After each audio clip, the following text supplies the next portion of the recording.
یہ ایک سیاسی ایجنڈا ہے. جب یہ پڑھے جائیں گے، میں نے اندر ایک صرف عمر ایوب کی میں نے مثال دی ہے کہ یہ ایک ہی وقت میں ہزارہ میں موجود تھے، ایک ہی وقت میں یہ پنڈی ڈویژن میں موجود تھے، یہ سرگودا ڈویژن میں تھے، فیصل آباد ڈویژن میں تھے، لاہور ڈویژن میں تھے اور پورے پاکستان میں تھے. تو یہ کیسز مذاق ہے کیسز کا. اصل کیسز ہیں دو جن کو فوراً کھلنا چاہیے. ایک دبئی لیکس کو کھلنا چاہیے، اس کے لیے عاملہ 2010 قانون ہے، اینٹی منی لانڈرنگ ایکٹ 2020 وہ قانون ہے، اس کے نیچے وہ کھل سکتا ہے. اور اس کے اوپر جو اسٹیٹ بینک آف پاکستان ہے اس نے اپنے باقاعدہ رولز بنائے ہوئے ہیں. ایک اور دوسرا کیس کھلنا چاہیے جو کیڑے والی گندم تھی، جو بارود والی گندم تھی اور جو بدبو والی گندم تھی، اس کے اوپر نواز شریف کی تصویر لگا کے جو آٹا لگایا گیا اس میں شہباز نواز دونوں بڑے ملزم ہیں. اچھا سر، یہ بتائیے گا بتایا جا رہا ہے کہ محمد صاحب یہ بتا دیں اور عدلیہ آمنے سامنے کے حوالے سے کتنی صداقت ہے؟ دیکھیں، عدلیہ کے سامنے کوئی بھی نہیں ٹھہر سکتا، اس لیے کہ عدلیہ کا کام ایکسکلوسیولی لوگوں کے حقوق کی اور آئین کی پاسداری کرنا ہے. اور ہم عدلیہ کا جو آئین کی پاسداری اور بنیادی حقوق کا تحفظ ہے، وہ ان کی جو ڈرائیو ہے اس کا ہم اس کی پوری طرح سے اس کا ساتھ دیں گے. وکیل برادری بھی ساتھ دے گی اور پاکستان تحریک انصاف بھی ساتھ دے گی. جو حد کی عزت کا کیس جو ہے وہ قانون بنایا گیا ہے پنجاب میں، اس کے اوپر جو ہے وہ اپوزیشن کی حکمت عملی اب کیا ہوگی؟ قانون تو بن گیا. بسم اللہ الرحمن الرحیم. بہت شکریہ. سب سے پہلے تو میں اپنے بڑے بھائی اور میرے وکیل ہیں ڈاکٹر بابر اعوان صاحب، انہوں نے اپنی ماہرانہ قانون بحیثیت ماہر قانون انہوں نے جو آج دلائل پیش کیے، وہ انگریزی میں کہتے ہیں hitting the Nile on the head. انہوں نے بالکل منطق کی بات کی اور وہاں پہ پہنچے اور انہوں نے ظاہر کیا کہ جج صاحب کو کہ یہ سی آر پی سی کا جو ہے سلسلہ، یہ ذمہ داری ہوتی ہے پولیس کی کہ وہ جا کے انویسٹیگیشن پوری کرے.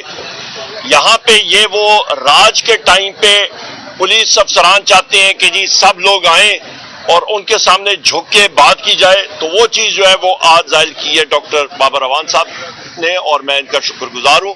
اور میں جج صاحب کا بھی ہوں جنہوں نے ڈائریکشنز دیے. یہ تو ہو گئی قانون کے حوالے سے بات. دوسری بات کہ ہر جگہ پہ پہنچنے کی بات، تو میرے پاس اڑن تشتی تو نہیں ہے، اور میں نے قومی اسمبلی کے فلور پہ بھی کہا تھا کہ دنیا کھوج لگا رہی ہے اربوں ڈالر استعمال کر کے کہ وہ خلائی مخلوق کی تخلیق کرے. ہمیں تو پی ٹی آئی والوں کو روزانہ خلائی مخلوق کا ٹاکرا کرنا پڑتا ہے اور وہ ویگو ڈالے میں ہمیں مل جاتے ہیں.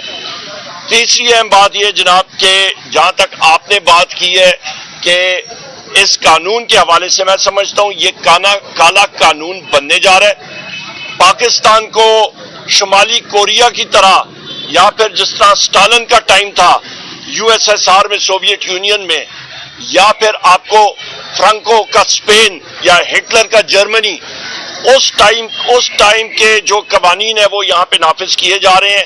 لوبے لباب کے کوئی شخص، خاتون یا مرد کوئی بات کر نہ سکے، یہ اہم بات ہے. تیسری بات، اور یہ ہم لوگ اس کو اپوز کریں گے، نیشنل اسمبلی میں کریں گے، ہم لوگ صوبائی اسمبلی میں کریں گے، ہم لوگ ہر چوک میں اس کی مزاحمت کریں گے. یہ ہمارا آرٹیکل 7 کے تحت ہمارا فریڈم آف ایکسپریشن یعنی کہ اظہار رائے کی آزادی، یہ ہمیں گارنٹی ہے 73 کے آئین کے تحت، اور اس کا ہم لوگ دفاع کریں گے. آپ اس کے ساتھ فریڈم ایکسپریشن آ جاتا ہے، اس کے ساتھ ساتھ آپ یہ دیکھیں کہ ڈیفینیشن آف اسٹیٹ جو ہے اس پہ آپ آ جائیں تو ڈیفینیشن آف اسٹیٹ بڑا کلیئر ہے.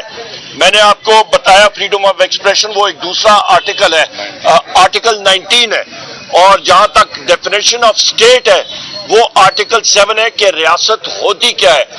آپ کا جو اسٹیٹ ہے یا ریاست، اس پہ آپ کا قومی اسمبلی ہے، آپ کی صوبائی اسمبلی ہے، آپ کی فیڈرل حکومت ہے، وفاقی حکومت ہے، آپ کی صوبائی حکومتیں ہیں، آپ کی تحصیل میونسپل ایڈمنسٹریشن ہے ٹی ایم اے، وہ ادارے جو کہ ٹیکس یا سیس نافذ کر سکتے ہیں. آپ نے بات کی کہ دو ادارے آمنے سامنے، سیکیورٹی ادارے وہ اسٹیٹ نہیں ہے تو ان کا آمنے سامنے ہونا آپ کے عدلیہ کے سامنے وہ جواز ہی نہیں بنتا. عدلیہ ادارہ ہے، سیکیورٹی ادارے اسٹیٹ یا کہ آپ کے جو ریاست ہے اس کا ایک مطلب آپ سمجھے ٹول ہے، اس کے اوزار ہیں. تو آمنے سامنے جو ہے وہ ماتحت چیز وہ اوپر سپیریئر باڈی کے ساتھ آمنا سامنا ٹکراؤ نہیں کر سکتی ہے آئین اور قانون کے مطابق. بہت شکریہ. سر یہ بتا دیجیے کہ پچھلے دنوں جب آپ نے قومی اسمبلی میں خطاب کیا تو خواجہ آصف صاحب نے آپ کو اپوز کیا آپ کے دادا کے حوالے سے. آپ نے تھرو آؤٹ اپنے پولیٹیکل کریئر میں کبھی بھی ایوب خان صاحب کو ڈسون نہیں کیا ان کے ماشاء اللہ کو. کیا آپ سمجھتے ہیں کہ انہوں نے ماشاء اللہ لگا کر اس ملک کی جمہوریت کو نقصان پہنچایا تھا؟ دیکھیں دو باتیں ہیں.